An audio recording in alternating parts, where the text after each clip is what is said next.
ecosystem that the government intends to launch. If you can lay the roadmap out for us on what we intend to do, how we intend to bridge the compute deficit. So thank you, Shireen. Thank you for having me. I'm glad I made it. It was touch and go, but I made it for this program. Look, our approach towards AI, I need to first lay out what our government's approach is and what our Prime Minister's vision and expectation of AI is, and then I can tell you some of the other moving parts.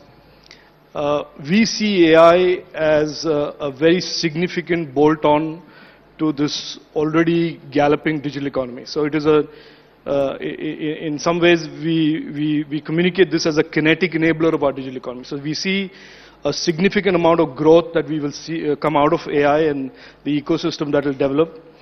And while there is a lot of conversation about safety, trust, and the harms of AI, we are very focused on that. For enabling that, we have put together an overall framework that talks about AI compute capacity, the need for the government to deploy resources, financial resources, in creating more foundational models and LLMs and real-life use cases. So there will be, like in the semiconductor model, we will fund startups. We have certainly a very clear focus on building an academic industry startup research ecosystem, which we refer to as the Innovation and Research Center. So we think we will have about 10, 12 of them around the country that will be part funded by the government. And we will have many other adjacent areas, including AI chips, that we are going to have as an intersection between the Semicon program and the India AI mission. So AI compute, clearly, since you asked me that, let me say that we will have two components to it. One is a pure private sector led, very similar to the design in the semiconductor space, where we will incentivize that investment. And then we will have a significant indigenously developed public sector capacity of AI compute coming out of CDAC. So you will have both these. These are going to be available to the Indian ecosystem of both the larger enterprises and the startup ecosystem that are certainly, that our intention is to get them to catalyze and grow the ecosystem. This is broadly, as I say back in Delhi, mota mota. This is the framework that we have. Early in January, hopefully before the second week, we will have what will be, again, I use the semiconductor example, we'll have the first India AI, like a global India AI summit, where every participant, practitioner, stakeholder in the Indian AI ecosystem, including but not limited to the academic network, will be participating. There will be global, practitioners of AI. And the idea is really to sort of, in a sense, launch it there. And launch it with all of these enabling elements in place, so that nobody then looks back and says, I don't have this or I don't have this. It's just a question of then, meeting some real milestones in the short term and the near term. Well, thank you very much for laying out mota mota what the roadmap looks like. I am going to try and get some more granularity from you, but I have to say this, I'm distracted by the 2 pens and a pencil in your pocket. We're talking about AI, Mr. Chandrasekhar, you're actually walking around with a pencil. Why is that? 35 years of tech and living and breathing in the hybrid world of the future and the past. So I've always had a pencil in my pocket. I don't know why, but a Natraj pencil is always what you walk around with. Yeah. But let me try and pick up on what you said. Like what we saw with the semiconductor program, where the government has actually put an incentive scheme in place which will run over the next few years, is that going to be part of the plan? You gave us a broad hint that that is what the government is considering at this point in time. If you can lay out for us what the thinking is and what the quantum of government funding is likely to be. Shireen, we know what it will take to make India AI successful. We also have an ambition that India AI should play, if not the leading role, one of the leading programs that will shape the future of AI. So our ambitions are very clear. Now, to build those ambitions and to realize those ambitions, we understand very clearly that we need to catalyze and create a seriously global standard ecosystem of startups and innovators. And what do they in turn want? They need resources, they need financial resources, they need AI compute resources, they need partnerships with our academic institutions. So we have laid down clearly what, in a sense, is the formula For our innovation ecosystem to succeed and be extremely strong and visible player in the shaping of AI as we are going to see it in the next 2 to 5 years, all of those elements we will put together. So it will be very similar to semiconductor, where there is a lot of public resources, financial and infrastructure that will be made available to startups, large corporates, etc., etc. And clearly for large infrastructure builds like AI compute, there will be an element of public sector incentives or subsidies, as you saw in the semiconductor space. 70,000 crores was the ballpark number as far as the semiconductor ministry is concerned. Are we talking about that? I don't want to get into, be baited into the number, but I can certainly tell you that you don't need that kind of number. You certainly today, we are already at an inflection point, the AI ecosystem in India. To get it really going and fly to the Mars and the Saturn and the moon of AI, we certainly don't need those resources. I can tell you, I can report from GPay in Delhi that what we are seeing in terms of real action, real solutions, real IP that is coming out of the Indian ecosystem without all of this, it tells me clearly that you don't need anything even remotely close to the semiconductor. Semiconductor, the investments are huge, the capital investments are huge, as you know. And you know, a fab costs you $7-8 billion, so it's not in the same ballpark. But like I said, the formula we have designed, we know clearly what is required to really make this a really competitive global standard ecosystem. We want winners. We believe there will be winners out of the India AI ecosystem in the next 1 or 2 years, and we certainly know what it will take to make these winners succeed. You know, since we're talking about the ingredients of what it will take for us to actually see winners emerge out of the Indian AI ecosystem, let's talk about one of the challenges that people are putting on the table today, and that is procurement as far as GPUs are concerned. The CEO of NVIDIA in September was talking about supercomputers and how India will be one of the beneficiaries of the faster supercomputer that NVIDIA finally puts out into the market. But at this point in time, OpenAI, for instance, in his words, is about 10,000 GPUs. Given the plans that the Indian government has rolled out as part of OpenAI, etc., do you believe that that's going to be a challenge? You know, we have Chris Miller here who will talk about the chip wars in a second. Yeah. Just before this, we had a panel talking about the possibility of a glut versus a shortage. Where does the government come in on this, weigh in on this for us? I will very confidently tell you, with more than a little understanding of the situation, that problem of a shortage is the problem that is going to go away the fastest. What we think is the big problem today of AI compute is not really the challenge that we have. I think that is a challenge. There are many other players that are trying to catch up with NVIDIA. Nobody likes $1 trillion market cap and say, I don't have it. So there are the AMDs of the world and there are Intels of the world who are playing catch up. They're 6-8 months behind. So I think if you list out all of the challenges that we have to deal with as government or the ecosystem or startups, that challenge will be the challenge that will vanish the fastest. So what would you put down as the number one challenge that you're most concerned about? There are certainly much more fundamental challenges like talent. This is an industry, this is an ecosystem that is going to need really top-notch capability. We need PhDs, we need postdoctoral, we need master's programs in our academic institution to churn out those real cutting-edge talent. This is not coding. This is no longer walk in the park in terms of the abilities that are called to be brought to bear in this area. So talent, I think, is, for me, if something keeps me awake at nights when I talk about semiconductor or AI, it is certainly the challenge of creating a world standard talent.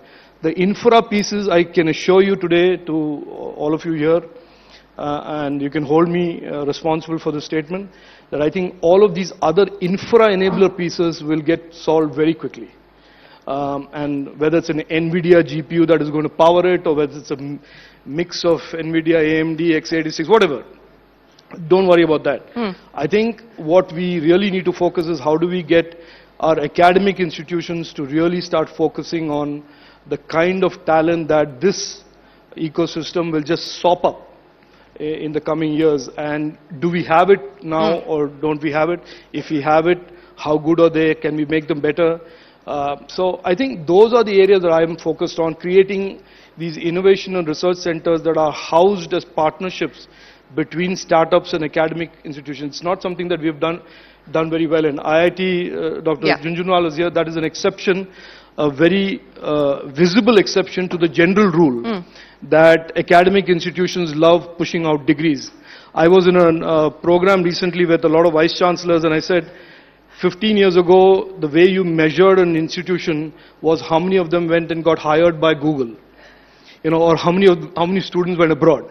I know in my generation, the way you measured an institution as being great is 80% of your batch went abroad. Today, it's a different metric that academic institutions have to pivot to, which is how many of my students are really going out there and building world-class platforms and systems. So all of these are real challenges. The obsession with AI computer, I understand. Part of it is fanned by NVIDIA, I think. They love being in a shortage economy, and so that's fine, that's fair. But I think that will be the easiest problem to solve, and it will be the problem that will vanish the fastest. Okay, the easiest problem to solve, and of course capability building within organizations and academia, you believe is going to be the top priority and the focus area. Let's now address the issue of regulation, because that again perhaps is getting a disproportionate amount of mind space and headline space as well. Let's address that issue in the context of the New Delhi Declaration. You said in a quick conversation with my colleague Ashmit a few days ago that we don't intend to talk in abstracts, and over the next 6 months you intend to actually put down very clearly what the roadmap is going to look like. Now, as we forge consensus between 29 countries on what the road ahead for AI regulation should look like, what is India's own position going to be? The US is taking a position. We've got the Biden administration issuing an executive order. You've got the UK doing its thing with the Bletchley Declaration. You've got the EU moving. What is India's own position going to be on regulation? So to understand this, Shireen, first of all, we need to understand that in the last 12 to 18 months, the world that talked about AI in very abstract, generic, fuzzy, warm terms 18 months ago, has suddenly been catapulted into this totally real AI world, where every discourse is not now in the abstract. Now, when you talk about safety and trust of AI, it is no longer about ethics or responsibility or responsible use or some warm and fuzzy concept like that. It is now post-ChatGPT. You can see today, I was at the Bletchley Park Safety Summit that was organized by the government of UK, that countries have moved from the abstract of AI to the real granular focus on safety of AI.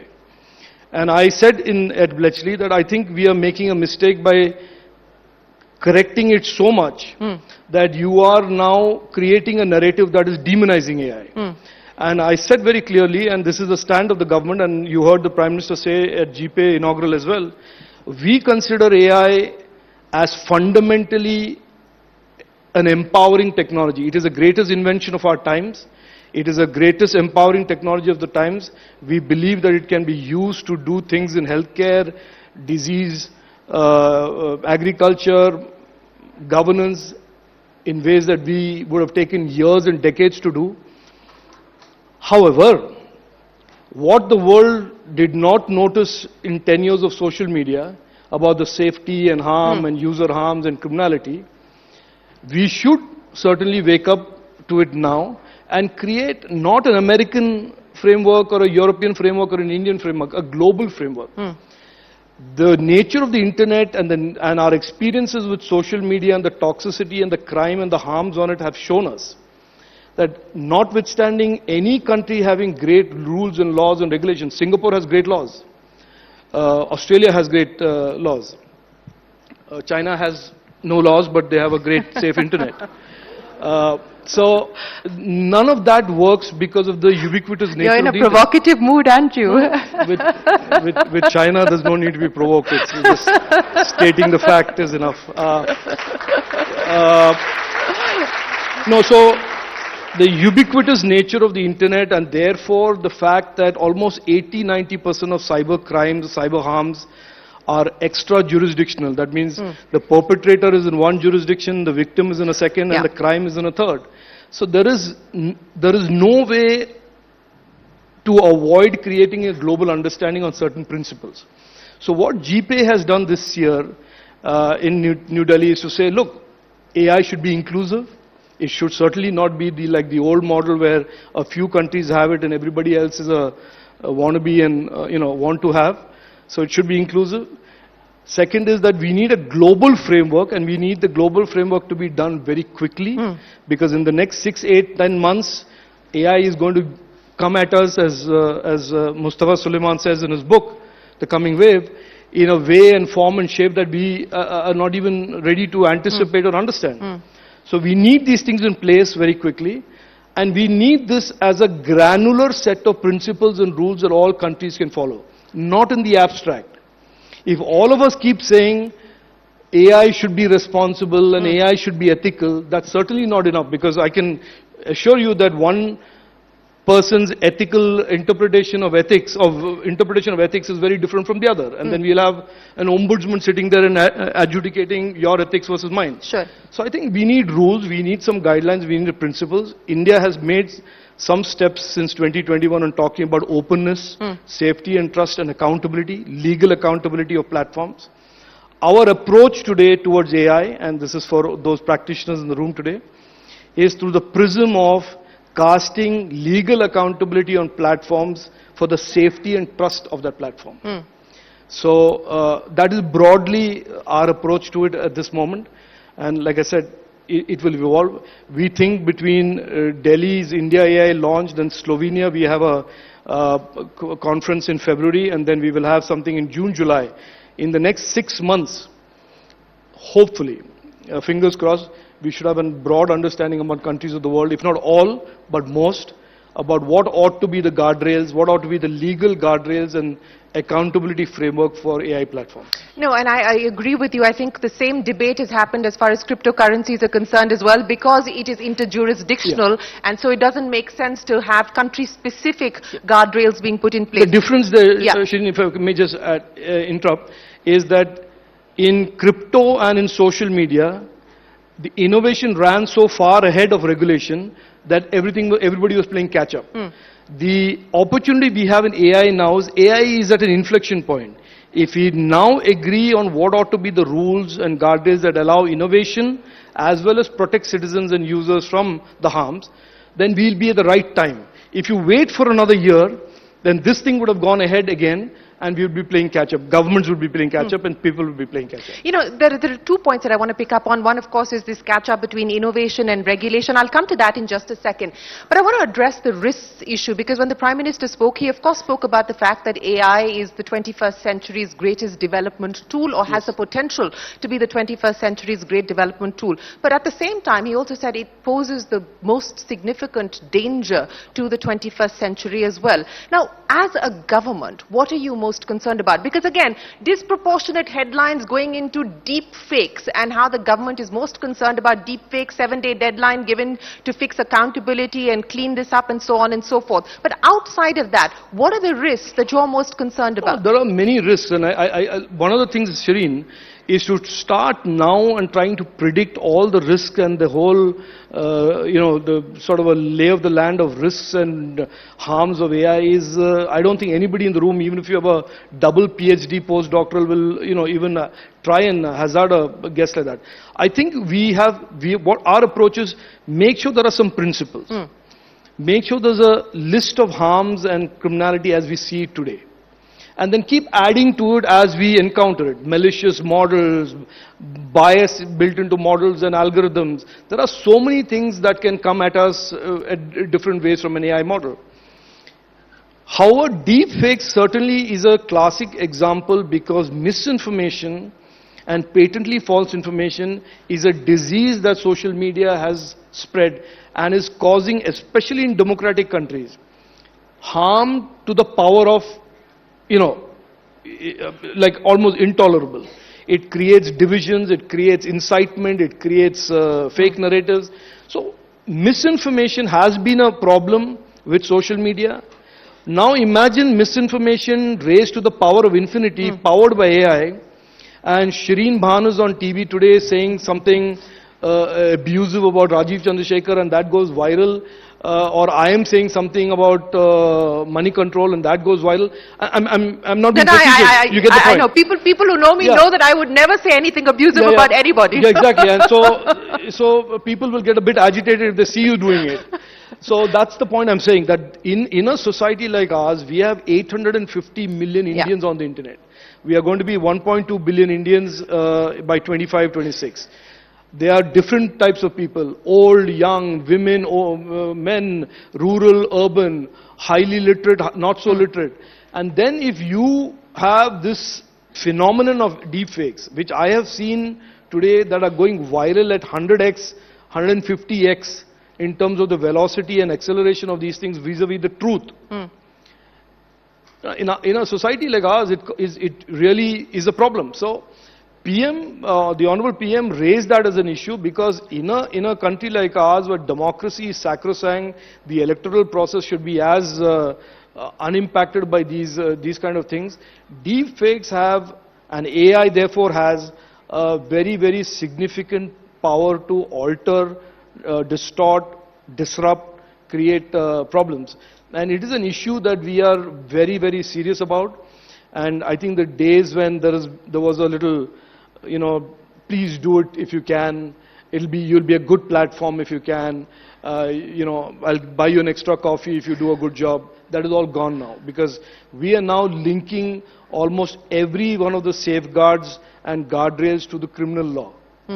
And so the 11 no-go areas for platforms, which includes misinformation and patently false information, which is deepfakes, are essentially now becoming judiciable under criminal law. So that is what we are saying. We didn't say 7 days, stop it or else. We said 7 days, read the rules in detail, take 7 days to read it, and on the 8th day realize what the rules say in terms of the consequences of violating the rules. Well, speaking of consequences, and this links back to the question of regulation that we were having, and we had the Coursera founder speaking to us in the morning, where he believes that the challenge perhaps in terms of this catch-up of innovation and regulation that you spoke of is that regulation must not end up stifling innovation at this point in time. So a light touch approach is perhaps needed, warranted at this point in time. How do you view that? No, Shireen, let's be clear. I think we must move away from light touch, hard touch. I don't even know what that means, honestly. What does light touch mean? Is it self-regulation? Certainly not. When we say accountability, accountability means platforms have to be accountable under law. Sure. To deliver on safety and trust expectations from the platform. Now, light touch as in, will people go barging into the platform's office with heavy weaponry? Obviously not. So, I think we need to move away from that old, which is why we are in some of the problems that we are in, which is to assume that because it is tech and innovation, there are no guardrails required. It is to assume that platforms have a highly developed sense of moral responsibility to the consumers that they serve, that there is no need for the government to intervene, which is what we did for the last 20 years. The US did it, India did it, all of the countries did it, which is that innovation should not be regulated because innovation and regulation seem like contradictory terms. However, we are living in an age and era today where innovation, with all the techno-optimism that we believed in, certainly does a lot of good, but innovation and these platforms also can be used by bad actors. Now, how do you dissuade the bad actors from using it? A, how do you dissuade platforms from creating the ability for bad actors to use it? B, that has to be under law, and I certainly don't want to characterize this as either soft touch or hard touch. I think it is about making sure there is a very predictable, clear, transparent set of expectations, legal expectations from platforms that serve consumers of India, consumers of wherever, and recognize the fact that they have, and the Honorable Prime Minister said at GPay, that platforms must also have a better sense of moral obligation to the platform they're developing. Everything the government cannot do. We can't legislate to the last last dot on the I or the across the T. So needs to be an understanding that this harm and these kind of harms are So part of the the landscape. era of self-regulation over? No, I think that train left the station many months and years ago. Certainly, there's going to be no self-regulation. Certainly, as an elected government or any elected government, when you have an obligation to protect 1.2 billion citizens from harm and criminality, we can't just say we'll leave it and outsource it to somebody and they'll do the harm. So that I think we should not even think about that. Certainly, there is an argument, a case that to be made by the AI ecosystem that you don't want to be prescriptive in your regulation. There are some geographies and some countries that are getting very prescriptive, that you need to have this model tested like this, you need to have this and that. Yeah. That is not what we are saying. We are saying basically the outcomes of bad actors, outcomes of bad models should be accountable under law. Fair enough. One of the comments that I picked up on this morning through the course of the conversations was that the future of AI, as we look at India becoming an AI nation, should be a jugalbandi of public infrastructure and private sector innovation, or led by private sector innovation. What role, as conductor, if I could use a music analogy, do you see the government playing in this jugalbandi? Look, I can tell you something. I've spent over 3.5 decades in tech, and I consider myself very fortunate to be where I am today. Because what I see today, and to be able to be an enabler, coach, mentor, sort of cheerleader, whatever you want to call it, is an absolute privilege. Because I think today the government's role is really to enable success, to do whatever is required to be done to get, if there are 100 startups here, all of them should be able to say, I have pursued my dream and I have either succeeded or failed on my own account. Not because the government put up a roadblock or a government put up a hurdle or somebody didn't sign a file. So it is clear in the mission that we have been given by our Prime Minister is very clear. There is this huge opportunity of $1 trillion digital economy. We are halfway there. We want to get there by 26.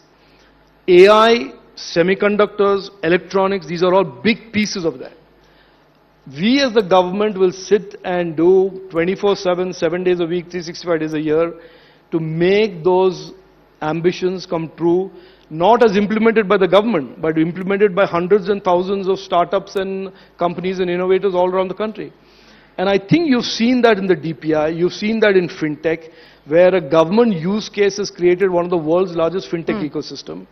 We are seeing that in semiconductors today, and I was excited to meet Chris today, that the numbers of people who are jumping in and designing the next generation of device today, when none existed just 18 months ago. Yeah.